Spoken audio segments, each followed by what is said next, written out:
Ah, So, Module 6, deploying VM. Okay, in Azure. So, pure Azure tayo ngayon. Ano? So, first of all, you need to design. Okay, by design. Yesterday, yung ginawa natin, isang jump box. Then, ang Active Directory should not be inside the jump box. Ideally, sa core. Okay? Any role should be separated from any Active Directory role. So, solo lang talaga yon, no? So, describe Azure Compute. So, meron tayong tinatawag, first of all, na hyper-converge and converge. Pag sinabi mong converge, ito yung combination of compute na memory and CPU resources. Okay? CPU. So, yun lang dalawang yun. What if you need to connect the virtual machine to the other virtual machine, di ba? Dito na papasok ang hyper-converge. Ang one example of converge is VMware hypervisor. Hyper-V ng Microsoft, Citrix and Server. Converge yun. Ang hyper-converge naman, ito bago lang. I've been supporting this technology for the last 4 years. Nutanix. Nakarinig na ba kayo Nutanix? Hyper-converge yan. No, bibilib kayo dito. Actually, na-migrate na namin yung 5,000 virtual machine from VMware to Nutanix Center 2. Tawag namin Azure on NC2. NC2 siya, Nutanix, pero nasa Azure, nasa cloud. Seamless. We did not install agent. May install kaming konting, walang agent. Migrate kagad sa cloud. Galing ha. Yung iba, VMware kasi you need to install VM tools, di ba? To work properly. Ito wala na. Whatever provision in a VMware VMX format was migrated seamlessly to the cloud using Nutanix. Nutanix, napakalaki nito, ano? Pero it's a simple one U server or 2U server. Ganun lang kanipis. No? You can have at least 10 terabyte of the storage kagad.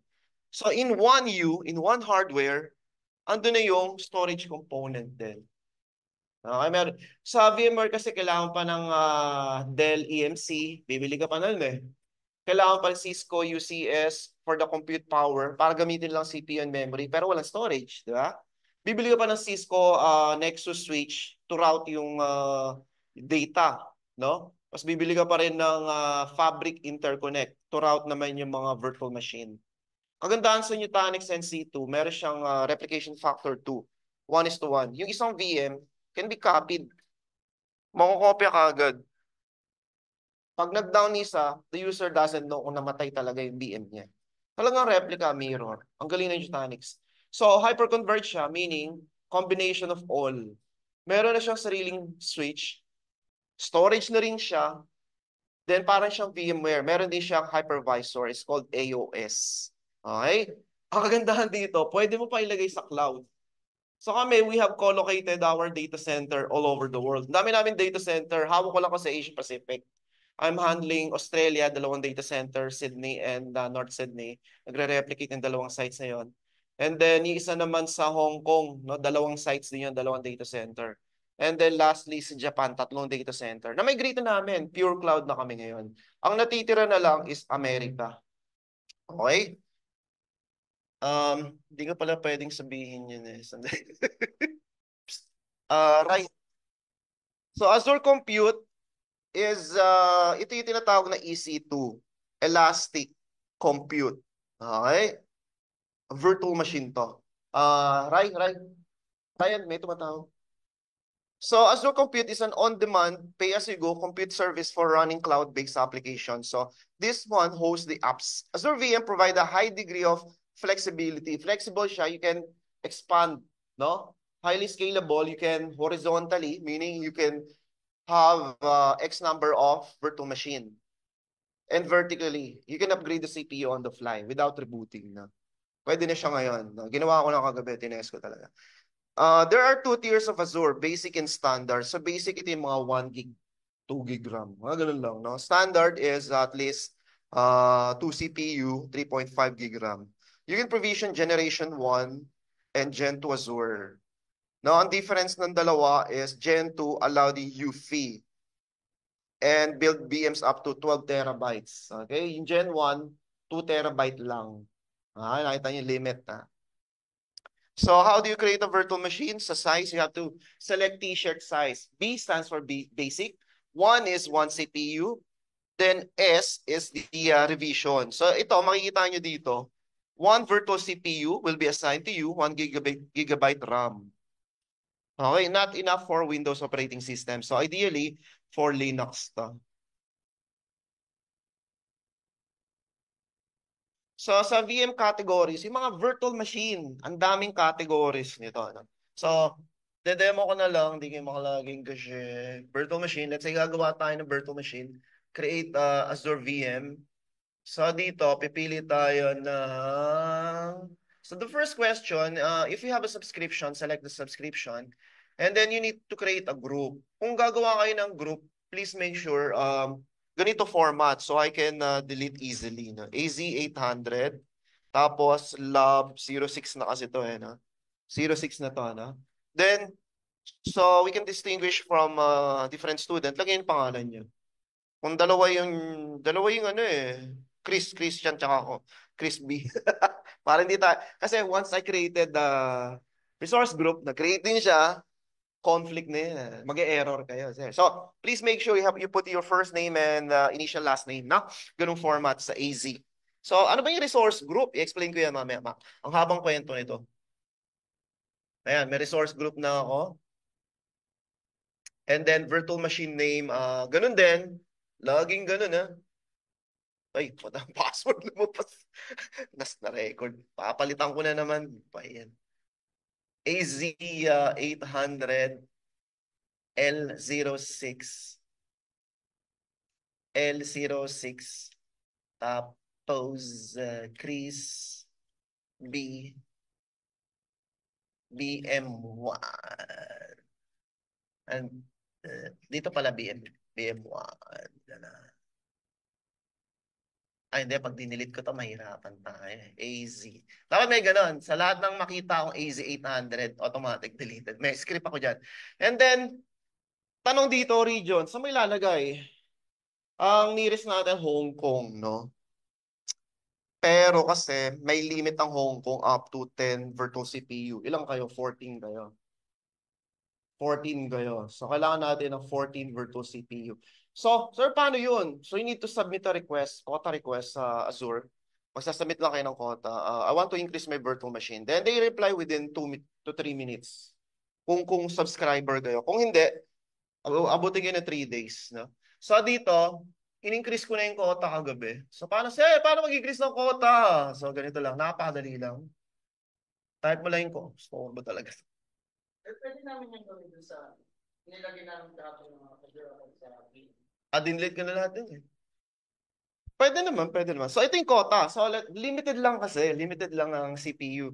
So, compute power tayo. Makikita nyo dito per region. So, sa region ng US, in-increase ko na. Pati Australia East. So, makikita nyo dito, itong virtual machine, limited. Hindi yan. CPU pinag-usapan natin. Total regional CPU, yan. Ay, by default, 10 lang yan. So, since kilala naman ako ng Microsoft, kasi may MCT number ako, na-increase ko siya from 10 default to 20. Kasi 14 tayo, di ba? So, ibig sabihin, hindi pwede mag-increase ng dalawa. Hindi kayo pwede magdalawang CPU. Isa lang talaga, ha? Kundi mag-error kayo. So, try to remember that, ano? So, total ng regional CPU, Australia. Gusto ko East US. So, pupunta ka dito, in-increase ko din yung quota ng East US. Pinahaba ko din. So, hanapin niyo sa baba, anong region, no? Ang dulon-dulo. Dulon-dulo to. So, in-increase ko na, wala na tayong magiging problema sa virtual CPU. Brazil. So, US East region, sa Amerika yung gagawin natin. Okay? So, papalitan nyo to. Yes, yung virtual machine. Papalitan nyo doon ng East US. East US, ha? Kahit nasa book. Then, question dito, do you want to have a highly redundant, highly available virtual machine? Yan ang tanong dito eh. Hindi na, kasi low budget. No infra, okay? Availability, yun yung minention ko na mirror. Once the VM is corrupted, you wouldn't feel kasi may mirror copy. Okay? And then trusted launch, security type, trusted launch, basic lang tayo. If you know yung TPM2 ng BIOS, they can hack eh. They can read via clear text. So, in-increase nila yung mga BIOS ng mga computer. Tawag doon, TPM version 2, no? Medyo secure na siya. And then what operating system? Normally 2022 na tayo. 2020. So, pipili kayo na operating system. Yung simple lang, 2022. Wala bang 2022? Hot patch. Ito na lang. Ayan, Azure Edition, Hot Patch. And then, 64-bit lahat naman. Wala namang iba. And careful kayo dito. This is what I'm saying, ano? Pwede lang isang student, one CPU. Pero kung gusto yung malaki, gumawa na lang kayo sarili. Subscribe na lang kayo. Ano? Demo lang naman to. Ang point natin, we need to successfully create a virtual machine. Yun lang yung point natin. So, DS1, one CPU, 3.5 gig RAM, which is enough for testing. Tapos, didelete agad natin. $100 per month. No, hindi totoo yung nakikita yung 86, 87, hindi yan. Kasi, separate ang billing ng ingress, egress, yung pagpasok ng data, paglabas. Libre daw yung pagpasok, pero yung paglabas, parang ganoon may bayad. Ay, hindi, yung download, may limit, may bayad. Point something cents, no? Palabas, unlimited. Tapos, another thing you need to consider is yung, ano ba yon?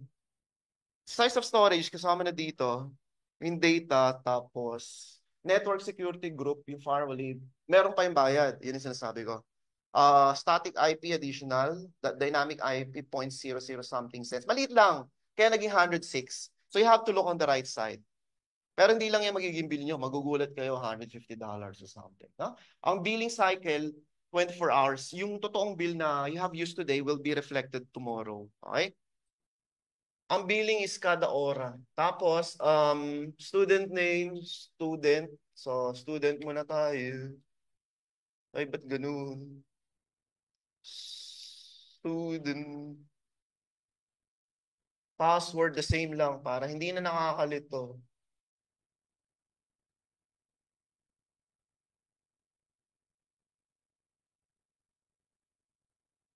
Ito pala, may policy to at least more than 7 characters.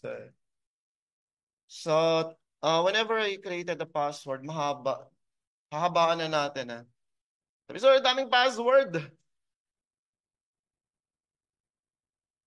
55 w.rd123. Okay, 1, 2, 3, 4, 5, 6, 7, 8, 9, 10, 11, 12. Okay. Minimum 12 batang policy na ginawa sa, sa Azure. Okay?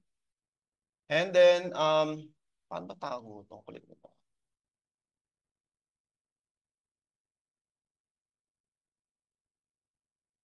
Okay, dito yung explanation niya. Yan. Nakita mo, image, $33 ito yung hard drive. Tapos, ito yung t-shirt size. Kumbaga, small, medium, large. Okay, public inbound allowed is ano lang, RDP lang. Wala na iba. Hindi natin mapiping. Okay? Mamaya, pwedeng iping, you need to add manually. Would you like to use yung existing Windows? Sabihin natin meron tayong existing Windows. Kung nga, para hindi na tayo magbayad. Kasi tingnan nyo yung bill. You know, nag-recalculate, nakita nyo. Bayad sa disk 19. Excuse me. Ang dami pa niyan, ang dami pa niyan. Ha? So sabihin natin meron tayong OS. Nakita nyo lumiit? Oo, mahal na operating system. Demo na, wala pang isang oras na. Delete na eh. Magkano na tipid mo? Oo. Reserve. Mahabang kwento yan. Ano yun? Pag 3 years, mas mababa. Pag 1 year, mababa ng konti. Pag reservation mo, mababa. Pero pay as you go, mas mataas. Kasi per hora yung ano nila. Hindi naman per hora per day. License. Nakita nyo? So, when you're architect, you need to design how much ba yung magagastos. Yan ang tanong sa inyo eh. Di ba architect ka? Magkano magagastos ko? Depende sir, meron ba kayong lisensya? Pag wala, 106. Okay? May lisensya ba tayo? Yes, meron. 73 lang. Okay. Parang kaya po lang. Per month. Yung license ng data center OS, yan. Iba pa yung user. CAL yun eh, Client Access License. Bibili ka pa nun. let's say 200 user, mabibili ka ng call license para makakonect lang yung mga user.